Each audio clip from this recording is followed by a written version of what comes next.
Little early for Halloween, dude, isn't it?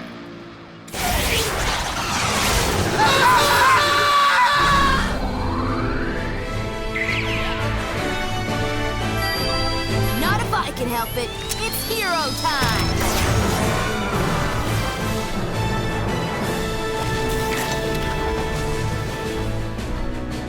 There are no accidents, unless I want to avoid premeditated charges. Imagine creating one of the most popular cartoons of the 2000s as a fluke, earning over $4 billion, a global franchise of continuations, reboots, toys, games, a stage show, a holographic Pog that morphs Ben.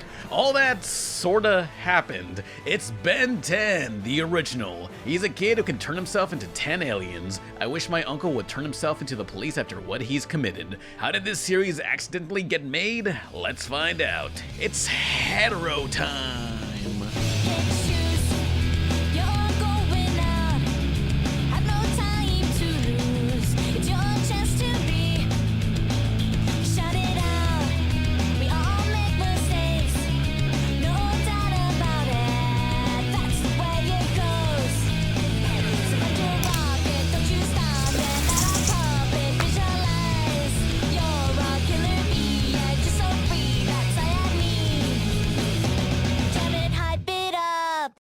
When you watch enough Ben 10 adjacent media, you'll recognize the name Man of Action in the credits. I used to think it was some guy with a really inflated ego, but it's actually 4 comic book artists with unknown amounts of ego. Assembled in the year 2000, they've written for Spider-Man, Superman, X-Men, Bakugan, along with their own original works like Big Hero 6. Though how they made Ben 10 was all because they wanted a place to sit down. True story, it was San Diego Comic-Con 2000. With so many attendees, it's hard to find a place to rest, and getting back to the hotel to drop your stuff off would take too long, so they decided just get a booth set up.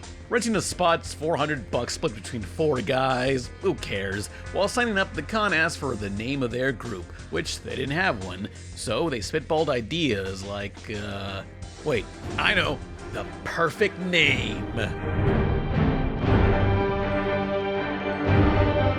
Which was taken. Yeah, that works. So, under the name Man of Action, they get their own booth, as co-founder Steven T. Seagal recalls, no relation. So we had this booth, and it was Man of Action. It was just to literally buy comics and hide them behind the table and sit down when you were tired. And somebody walked up while we were there the first year, and they're like, Man of Action, what do you do? And we're like, we're writers. And they're like, oh, do you write short films? And we're like, sure. And so they hired us to write 4 short films, which only 1 got made, but 1 got made. Whatever short films those were, I can't find. In a podcast, they mentioned only 1 got made, and it was to advertise a comic with no further info. But that's not the only job this booth brought them. The next year, we sit down again. Somebody's like, Man of Action, what do you guys do? We're like, we write comics and short films. They're like, oh, do you do video games? We're like, yes. And they're like, okay, you all wrote the X-Men, so we're going to hire you to write this X-Men video game. We're like, okay, cool. Making one of the best X-Men games was an honor, but it was their 3rd year that really changed everything. During Comic-Con 2002, an old friend found their stand. It was Matt Sinrich, an editor for Wizard Magazine and co-creator of Robot Chicken, who asked them a question. He's like, Man of Action, you guys do cartoons, right? We're like, yes. He's like, oh, good. Cartoon Network wants like a boys action show, and that's not really what we do, but you do that, so go talk to them. And we talked to them, and we sold them Ben 10. Oh my God. Wow. We had never worked on a cartoon before, none of us. That's just the right place and right time, but it wasn't that easy. Before the green light, they had to decide what to pitch. With 4 writers on the team with varying styles, they couldn't pick just one idea. So they had 20 pitches to explain in 20 minutes. A rapid fire of ideas, rejected, rejected, rejected, until number 8. It started when an alien device did what it did and stuck itself upon his wrist with secrets that it hid. Now he's got superpowers, he's no ordinary kid, he's Ben 10.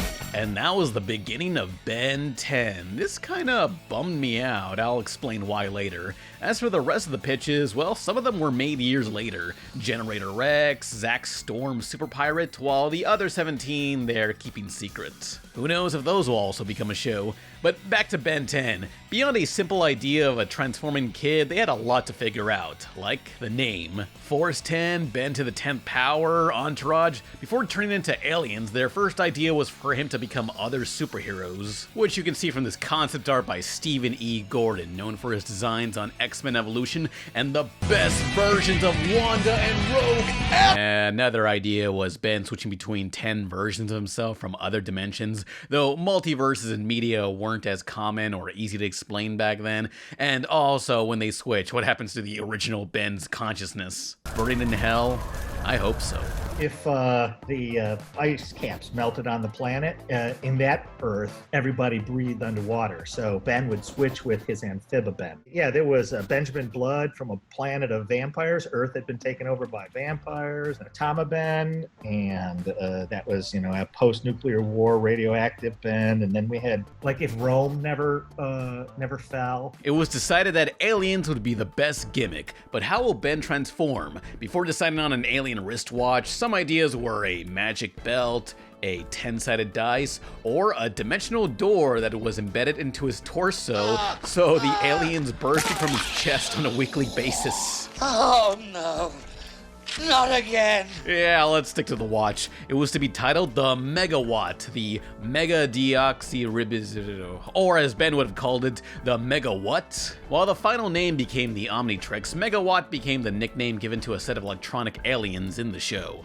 Maybe it's an alien. Alien? That's just plain kooky talk.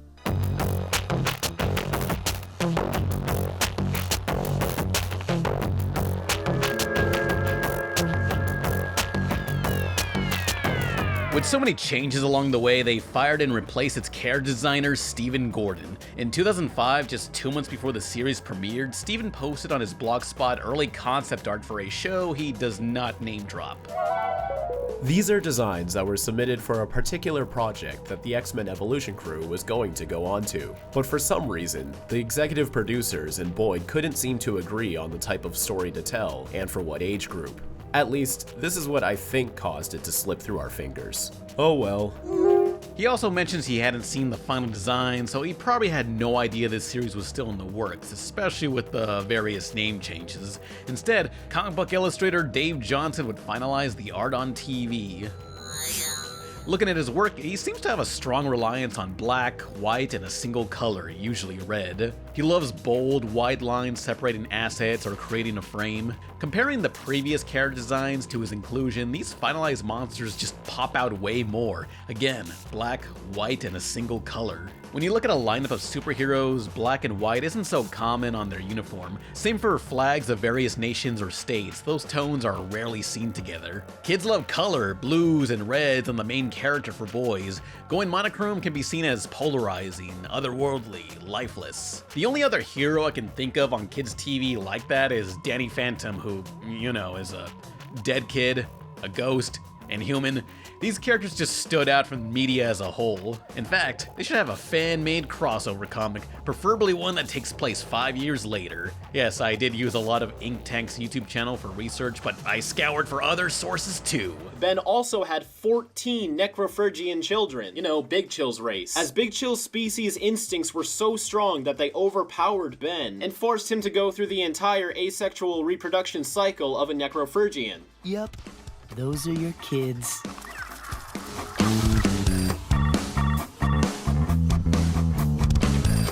So, with the transformation idea, a lot of comparisons have been made for a similar DC comic, Dial H for a Hero from 1966. It's about a kid who finds an alien phone dial. Input the text HERO, hero, and the user will become a random superhuman, whether they be original or pre-existing, like The Flash or Plastic Man. Look at this dude. There's been fans claiming Ben was a ripoff, inspired by, or originally was going to be an adaptation of Dial H. Though in a 2009 interview, Ben 10's co-creator Duncan Rouleau claims it was all just a coincidence. They really weren't thinking about that niche comic until Ben released and people drew the comparison. If anything, he was more inspired by the Bjork song Army of Me.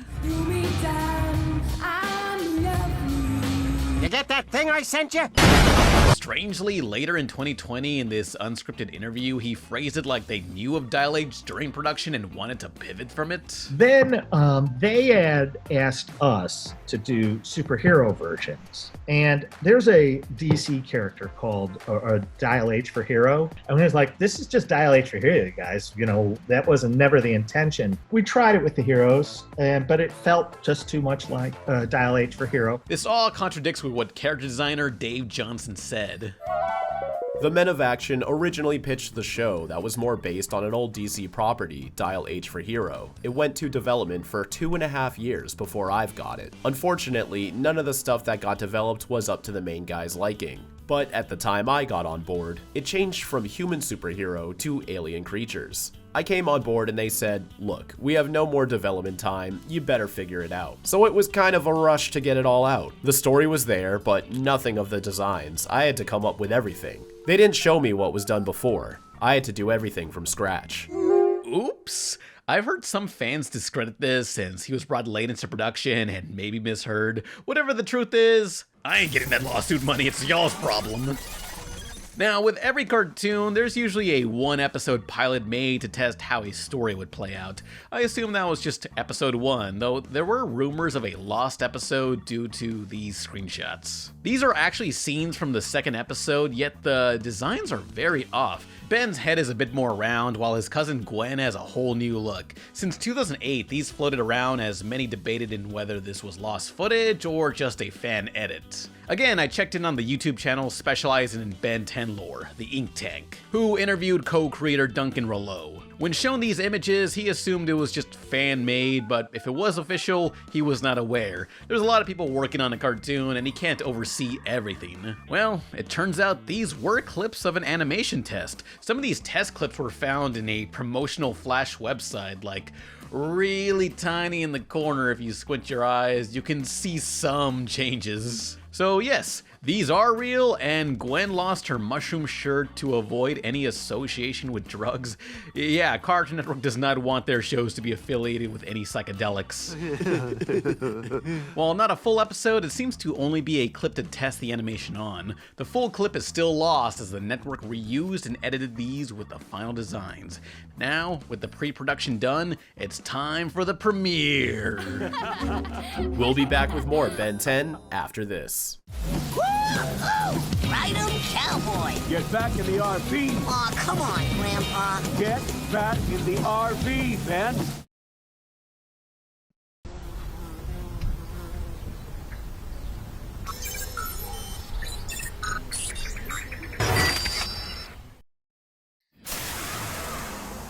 A watch? What's a watch doing in outer space? He's slimy, freaky, fast and strong. He's every shape and size. He's Ben 10. In late 2005, Ben 10 dropped, though I remember watching the first half early on CartoonNetwork.com. You know, back when they actually had a website. Now it just leads to HBO Max. This is all you guys have? You guys have nothing. Zip. Nada. We have not a 3. I also remember asking people on the Neopets message boards what they thought of the show. The first reply I got stated that it looked, quote, gay. Bro, you're on Neopets. This is far from peak masculinity. How could he say such things when we got Ben Tennyson, a normal kid with an alien watch he found in a crater? Now Ben Tennyson can turn into 10. Only 10 aliens and no more. Thank God his last name is Tennyson, otherwise this premise would make no sense. You bitch. Fuck you, fuck you, fuck you! Geek. Jerk. Something tells me it's gonna be a long summer. So through the whole series, Ben's on summer vacation with his cousin, their grandpa, and an RV. Each episode they travel to a new part of the US as aliens invade. Ben's a brat kid who selfishly uses the watch, but also wants to help others. He's kinda got this Bart Simpson energy. Looking at other kids' action cartoons from the time, the main hero was usually a lot more clean cut than this. In real life, all kids are secretly evil, so Ben really had a hook. Within this rust bucket of an RV, they'll go anywhere from cities, deserts, swamps, or some island called Little St. James. Where's that at? Now this is cool! Picked up in a billionaire's private jet to check out his brand new hotel before anybody else. Sorry to steal memes. Oh, and back at it again. I swear I stole other sources too. The Ink Tank's YouTube channel documented where and when Ben's family went. In episode 1, they start at his hometown in Cali. In episode 2, they're already across the US in Washington, D.C. Episode 3, I don't know, 4, 5, they're in New Mexico? Like, Grandpa, lay off the trucker pills. In this one summer, they visited Mount Rushmore 3 times. Let me tell you, people were still mad about gas prices in this era too, so I don't know what kept this man going. Genuine insanity. Is that a problem? Going back to the Neopets user who called the show, quote, gay, I actually remember thinking, no, the show is not gay. It has the one guy from Metal Gear doing the grandpa's voice, which is a game that is not gay. Thank God all that closeted denial had no lasting effect on my mentality. The Omnitrix has a setting that allows Ben to change his gender. Also traveling with Ben is Gwen, the know-it-all cousin. They argue a lot, but they do throw in moments of them actually getting along early in the episode. It's not all just saved for the third act resolution. While she doesn't have powers for now, in some episodes she gets to save the day. Like the time she finds some talismans giving her really good luck and acrobatics. Though this is an episodic show, so they have to take away her powers in 30 minutes. But that's kind of the message of Ben 10. To help people, you don't need alien DNA or magic powers to save the world. Sometimes all you need is a rock. Luck only takes you so far, Grandpa.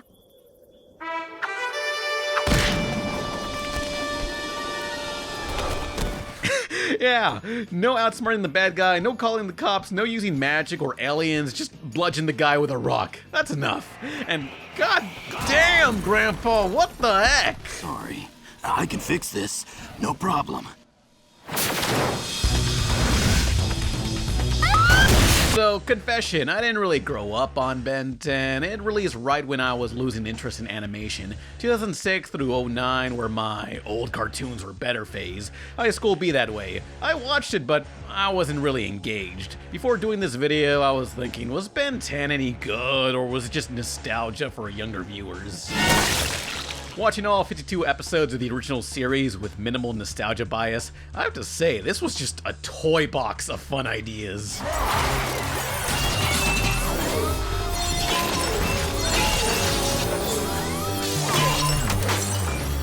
Each of the 10 aliens represent a whole species out there with their own history and powers. The show is a built-in universe full of aliens, supervillains, and ancient warriors. This Earth has its own history, while invasions are just kinda mundane to these civilians. Like, yep, saw another invader drunk driving to work today.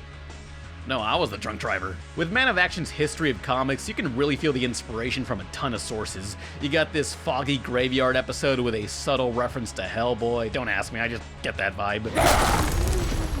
There's the one where Ben's forced to fight in an alien coliseum. Another story feature is a planet-eating monster slowly devouring the Earth as an alien cult worships it. And you even have a what if episode asking what if Ben's cousin Gwen found the Omnitrix. Surprise, the girl was better at using it and everyone's lives would have been significantly improved. Go to hell, Ben.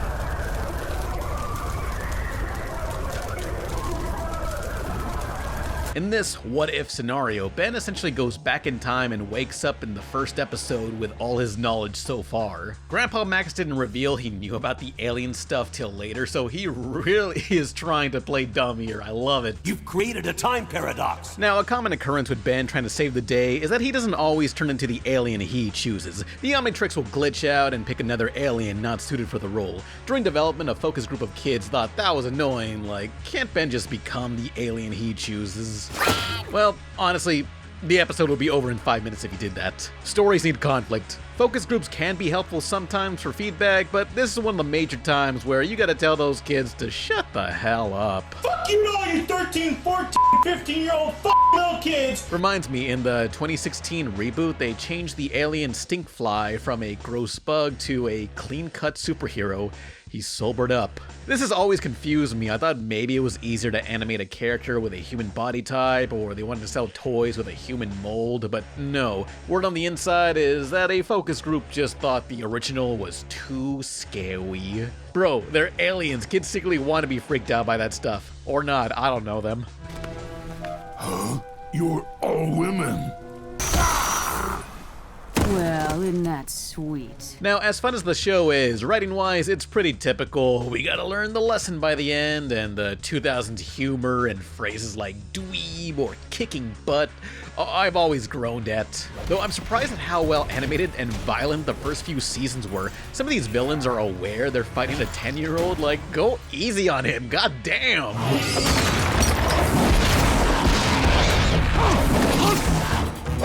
Damn, bitch! As per the writing, some episodes just wrap up so conveniently. Like, this planet-eating monster sucks up so much of the area's life force, turning Yellowstone Park into a desert. Not sure if it's just there or the whole planet, but after being defeated, poof, everything's back to normal. No long-term ecological effects, no explanation for that poof. Okay. Or this episode that had Grandpa Max get mutated into this. That is horrifying, so how do they fix him? Well, this mutation ray used part of the Omnitrix to rearrange DNA. To reverse the effect, they removed that part and put it back in reverse. I guess that works. It's like if I had a death ray and I held it upside down to revive people. Yeah, this show is pretty simple at times. Really, Ben 10's greatest strength is the fascinating lore and cool characters like the main villain of the galaxy, Vilgax, which has Anyways, forget about him because we have the real best villain for Ben 10. His rival, Kevin Oh, you're going with that name? Kevin 11, a street kid who thought messing with the watch was a good idea until it mutates him into 10 aliens at once. So if Kevin's in an episode, then that means all the best animation is in there. Though there was one thing that didn't sit right with me. I've got all your powers, plus my own. I'm Kevin 11. Too bad each one of those is only a tenth as powerful as mine. I found that to be such a dumb idea. You're making his rival weaker than him, but later in the episode, they come up with a very clever workaround, making him stronger than Ben. They do so much with this series. Goody goody for you. So long as I'm not tied up to your ugly butt anymore. Coming up next, it's Ben 10 on Cartoon Network.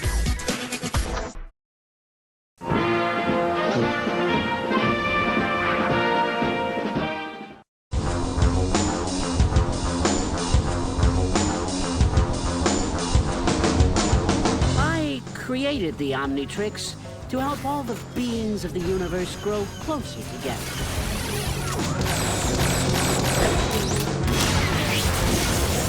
You may be asking why this Omnitrix was created. Well, it was essentially to walk a mile in another race's shoes. By transformation, you can see the universe through another's perspective. Kinda like Soul Man. Tuition for most qualified applicant, most qualified black applicant. Congratulations, Mr. Watson. Thank you, sir. I'll do my best. Soul Man. He didn't give up. He got down. Right on. So, what nickname did he give that transformation? Your parents drop you when you were a baby? Alright, I will now rank all of Ben's transformations in the original series, worst to best. Y'all can rank them yourselves, but to hell with y'all, I'm right. At the bottom, we got Upchuck. He eats stuff. I remember he was on the DVD cover. Ditto, he clones himself. Later seasons kind of had some lame aliens.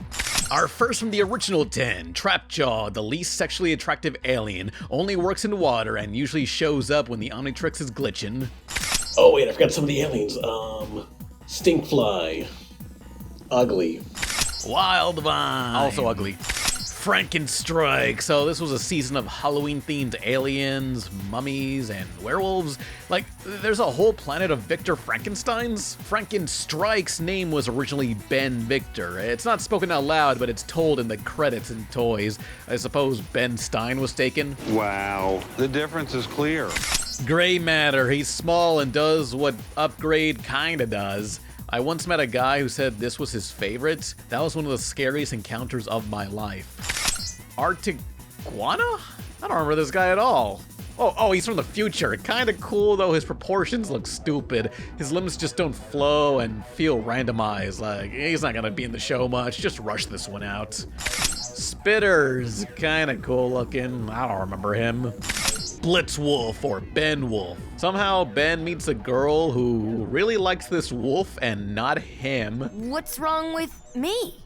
Nothing. And the alien stuff's cool. Just not as cool as when you were a Yenal douchey. I figured I could train you, tame you. Excuse me? Buzzshock, he's a battery and has a fun shape. Yeah, it's okay. Wild Mutt, yeah, it's a dog. It's from Attack the Block if he was black, you know? Heat Blast, he's cool, but he's like every basic bitch's favorite. He's like the Gengar of Ben 10. Eye Guy, who is this? He can track stuff down and, oh, he combines his eyes and does like laser vision. That's pretty sick.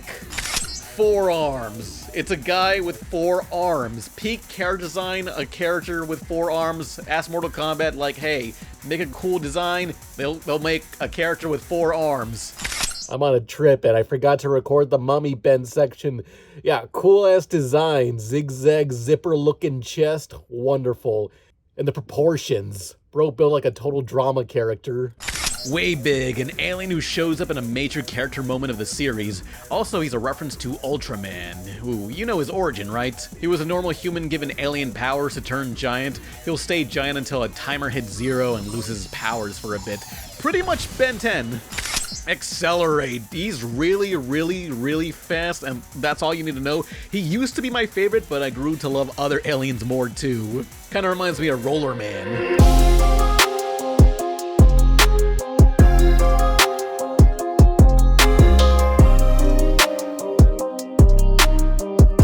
Diamond Head, he's made of diamonds. If he was in a live-action movie that actually had a budget, he'd look sick as hell. Like this official art of him right before they pass him the mic.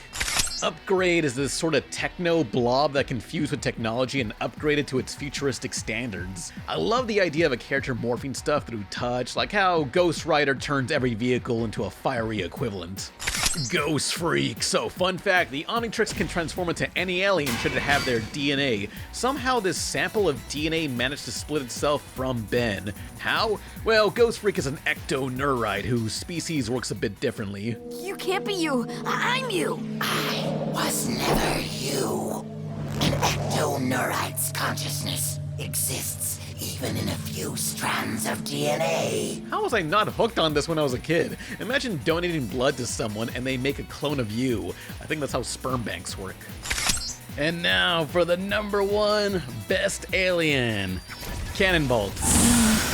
Just a big, bulky guy who can roll out. He has a nice weighty shape to his form. Cannon sort of has this heaviness that reminds me of Disney's Stitch with his limbs. Cannonbolt is notable for being the 11th transformation introduced back when we thought there'd only ever be 10. Right? My dad was furious when that happened. He called me and he's like, I'm watching the new Ben 10, turned into an 11th alien.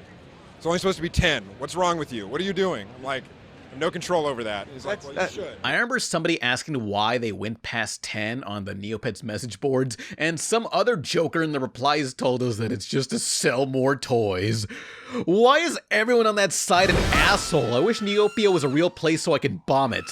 Y'all are genuine scum. I know people that still play Neopets and they're all mentally ill. You all are no different. Go to hell.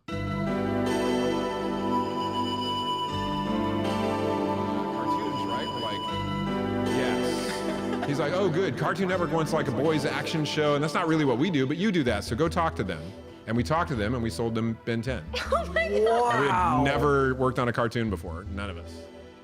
When I think back to the show's inception, all it was just one of many random ideas blurted out on the fly, created by comic artists who kind of stumbled into making a series. Ben 10 wasn't a passion project someone's been dreaming to make, it was just thrown out there. It reminds me of how Matt Groening drew up The Simpsons on the spot with no effort, as he puts it. He could have made a show based on his personal Life is Hell comics, but Matt would rather give the network something disposable that they could own instead. Yet these were some of the most popular cartoons ever made, and they were just blurted out. That always felt so discouraging if you ever wanted to get your own cartoon made for years. Then why'd you send the watch to me in the first place? I didn't send you the Omnitrix. You found the Omnitrix before it reached its intended recipient. I got the watch by mistake? Of course. You didn't believe that I would purposely send the most powerful device in the universe to a child, did you? It sounds bad, but in universe, Ben himself was never destined for the watch. He just happened to be near the meteor that brought it to Earth. The right place and right time. When he picks his transformation, the Omnitrix will often glitch out, turning him into a totally different creature. Oh, great. I need muscle and I get an alien candle instead. Much like how Ben 10 has to work with whatever he's given, all the artist can do is make the best out of whatever idea is the foundation. You don't like Ben 10 or The Simpsons or any piece of media because of the idea. You like it because of how that idea was fleshed out, brainstormed, animated, written, and finalized. Anyone can come up with a bunch of ideas. It's the easiest thing to do. That's just the start. The entire process to get it to air, that's the real challenge. But since it's the last day of school, we're gonna give you a break. Now fork over the cash so we can get out of here. Leave him alone. Get lost, Shrimp. I said back off. Oh, looks like we got us a hero. Remember to think out there, Ben. Don't just try to muscle it. Might isn't always right. Who needs a plan? We have the watch. Don't you get tired of being wrong all the time? Ever pause to consider your actions at all? What are you doing with the Omnitrix? The Omnitrix is in the hands of a mere child. You misused my creation, and now the whole universe will be destroyed. That's not true. Sure, I've messed around with the watch, but I've helped a lot of people with it too. Why do you continue to defend the Omnitrix when it's hopeless? It's the most powerful weapon in the galaxy. The key to an epic battle between good and evil. Believe me when I say you do not want to pick a fight with Vilgax. How do you know his name is Vilgax? Grandpa? What are you telling us? Vilgax is smearing us, and I can't do anything about it. I'm just a plain kid without the Omnitrix. You don't need that thing. What about all the times you saved Grandpa, or me, or lots of other people when you weren't an alien? You are a hero. Even if you can't go hero. Claws off my grandson, Vilgax. Grandpa?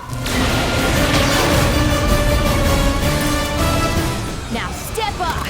I've got a world to save!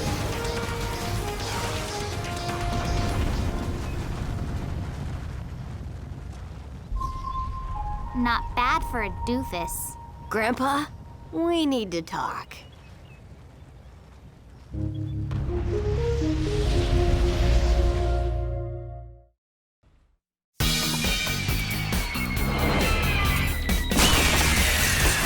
Ben 10 was another classic 52-episode series, but it was so popular that it earned all these continuations and TV movies. Ben was practically the face of Cartoon Network until they fumbled him, and now the channel is struggling to exist.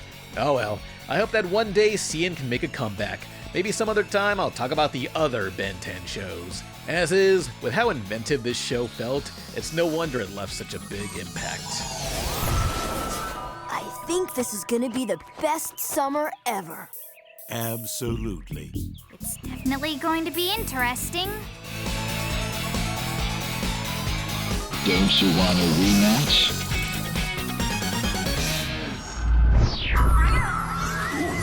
Next Saturday morning on an all-new episode of Ben 10. 3 alien bounty hunters have been sent to find Ben.